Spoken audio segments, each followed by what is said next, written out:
Hey everybody, welcome to Coaster Talk. My name is James Barber. Today I'm going to be counting down my top 10 favorite wooden roller coasters. I love wooden roller coasters. I actually prefer them to steel. And so I wanted to count down my top 10 out of this category of coaster. Steel gets talked about so much. There's more steel coasters in the world. I understand that. But I prefer a good wooden coaster. That's just my cup of tea. So let's count down my top 10 favorite wooden coasters right now. Number 10, I have Twister at Knoebels, which is a fantastic PTC wooden coaster. It's it's close to 4,000 feet long. It has a drop of about 90 feet, and I think it has speeds up to 52 miles an hour. So it is crazy. It's fast. It's insane. It has a good twister layout. It has some good laterals, and even has a couple of good moments of airtime. I really was surprised by this ride because, you always go into Knoebels, you're thinking, hey, Phoenix is the big wooden coaster here. I'm going to have such a great time on Phoenix. And while I do love Phoenix, I also really enjoyed Twister. So that was a big surprise for me and a big highlight of Knoebels. A very underrated coaster is Twister, and I really enjoyed it. Number 9, I have Raven at Holiday World, another coaster that gets overshadowed by the other wooden coasters at the park. You have Legend and you have Voyage, and I actually prefer this to Legend. Legend will not be in my top 10 favorite wooden coasters.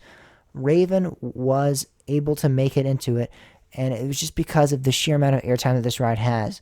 With Legend, you get some very good laterals, but there's really nothing more to the ride. Raven, it reminds me of almost a mini Beast. It goes out into the woods, but it also has those airtime moments. So unlike Beast, it has those multiple airtime moments, and it really is a beautiful coaster. It runs really well. It's smooth. It's fantastic. It has a great first drop. I really enjoyed it. It doesn't have great stats. I think the drop's like 80 feet. I think it goes like 45 miles an hour. So in terms of stats, you might look at it and go, you got Voyage in the same park. But I'm telling you, Raven, it shocked me. It was a great attraction. At number 8, I have the Beast at Kings Island. This is a roller coaster that I just compared to Raven, and the only reason I have it above Raven is just because of the sheer length of this coaster, and especially because of the night rides. The night rides and the length of this coaster make it what it is. At nighttime, this thing feels like it goes on forever. During the day, it does as well, but during the day, I don't know how to explain it. It just isn't as good of an attraction. I don't think it's that great during the day. I actually quite was disappointed with it when I rode it during the day for the first time.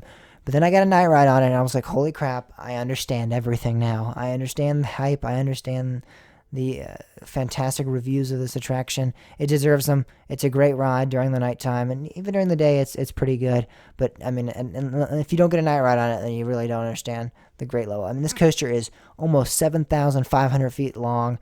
It's 150 feet tall. It goes up to 65 miles an hour. Just looking at those stats and then realizing this coaster was built in the 1970s is just crazy because you never think of that. If I listed those stats off, you'd think it was some massive steel coaster that was built in the last 5 years, but it's not. It's Beast at Kings Island, and it's a fantastic ride, and I love it. At number 7, I have Switchback at CDTS, which is a Gravity Group shuttle wooden roller coaster. I just recently rode it, and man, is it a great ride. I love it so much. It packs such a punch for such a small attraction, and it really surprised me. I was not going into this ride expecting much, as I had ridden Kentucky Flyer last summer and did not enjoy it nearly as much as I was expecting to. So I thought another Gravity Group small coaster wouldn't be that great, but it was. It was fantastic. I don't know what they did, but multiple great airtime moments. The drop is great, the vertical spike is awesome, and the ride just packs such a great punch. I love it so much. It's fantastic. Number 6, I have Mystic Timbers at Kings Island, the GCI wooden coaster there. And for a long time, this was my favorite GCI wooden roller coaster, but it no longer retains that position. I will be revealing my other favorite in a couple of seconds here. Mystic Timbers is a fantastic ride. It's my favorite at Kings Island. It goes 3,200 feet long. It's a pretty long ride. It has a height of 110 feet, and it goes about 55 miles an hour. So it's definitely a long ride with some good stats, like a good solid drop. But what makes this ride so great, again, with Kings Island, is the night rides. This is a ride that I definitely think is a great ride during the day as well. But what makes Kings Island such a great park is that it produces such great night rides, especially with the terrain of their attractions. This goes out in the woods just like the Beast. The night ride on this is insane, and I really enjoyed it. My favorite GCI, however, at number 5 is Texas Stingray. I really loved this ride. It was so good. It shocked me. I was not expecting it to be this great. I did not think it would surpass Mystic Timbers, but it did. I really enjoyed it.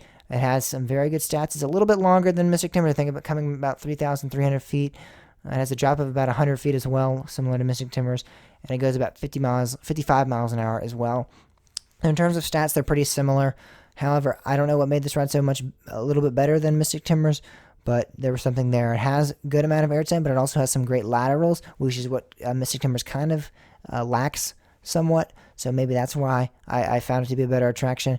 But overall, I found Texas Stingray to be just a little bit better of a ride.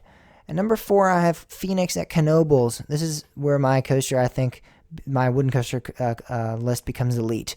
Jumping from Texas Stingray to Phoenix, this is where it becomes the elite of the elite. Phoenix is an insane attraction, has great airtime.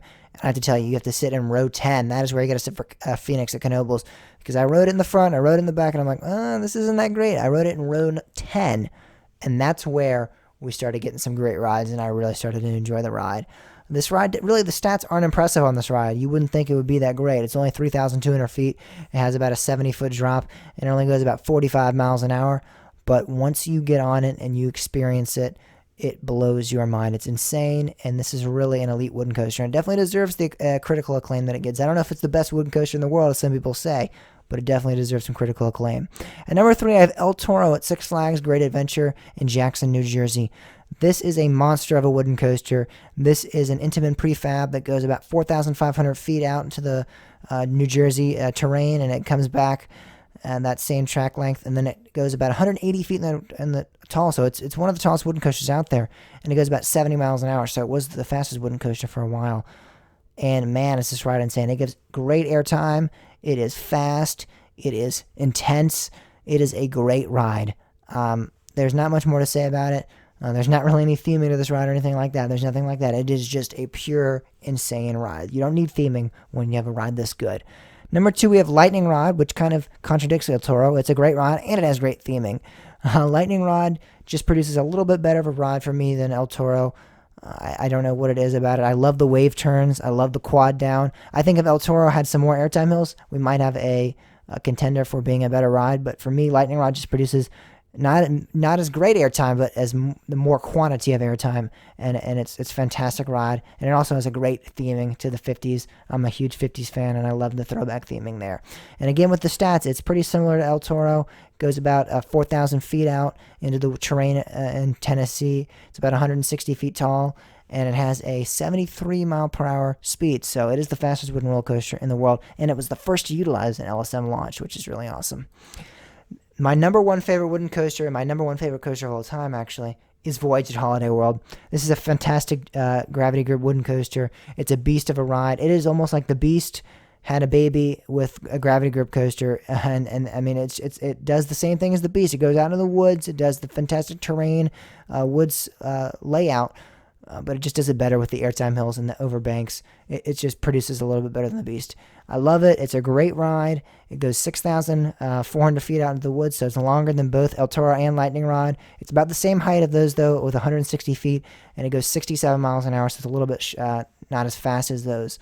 However, I think it produces a much better ride than them all, and I think it is the best wooden coaster and also my personal favorite coaster on the planet as of now. I love it. It's a great ride. And that's my top 10 favorite wooden coasters. Let me know if you guys have similar lists, if you disagree with my list, and I'll respond. We can have a discussion. Thank you guys so much for watching, and I'll see you guys all next time.